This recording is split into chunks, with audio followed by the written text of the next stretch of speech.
اچھا، سیاسی زندگی میں قدم رکھا تو کس کو اپنا آئیڈیل سمجھتے تھے یا اب بھی کس کو آئیڈیل سمجھتے ہیں سیاست میں؟ دیکھیے، سیاست میں ہو یا مجموعی طور پر زندگی میں جی، کسی بھی انسان کو آپ مکمل شخصیت نہیں پا سکتے جی، ہیں سوائے نبی مہربان صلی اللہ علیہ وسلم کے، جو ہر لحاظ سے ایک مکمل شخصیت ہے۔ جی بالکل۔ باقی کسی کی تلاوت اچھی ہوگی، کسی کی تقریر اچھی ہوگی، کسی کی خدمت اچھی ہوگی، کسی کا انداز آپ کو متاثر کرے گا۔ تو اگر میں شمار کرنا چاہوں کہ اگر میں قید و بند کی بات کروں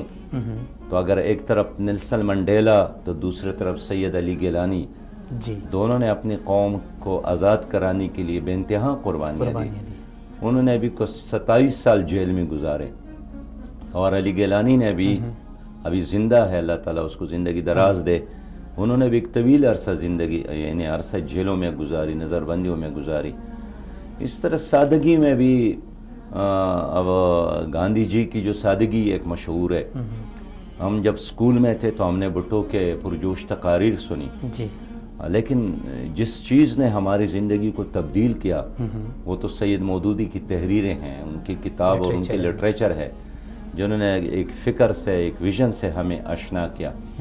تو میں یہ نہیں کہہ سکتا ہوں کہ محض ایک شخصیت سے آپ آج کے دن کوئی ایک شعر آپ کو پسند ہوگا، اگلے مرحلے میں کوئی اور شعر آپ کو پسند ہوگا، تو اس طرح بیست مجموعی کسی ایک کردار کو آپ ایک مکمل کردار نہیں پائیں گے۔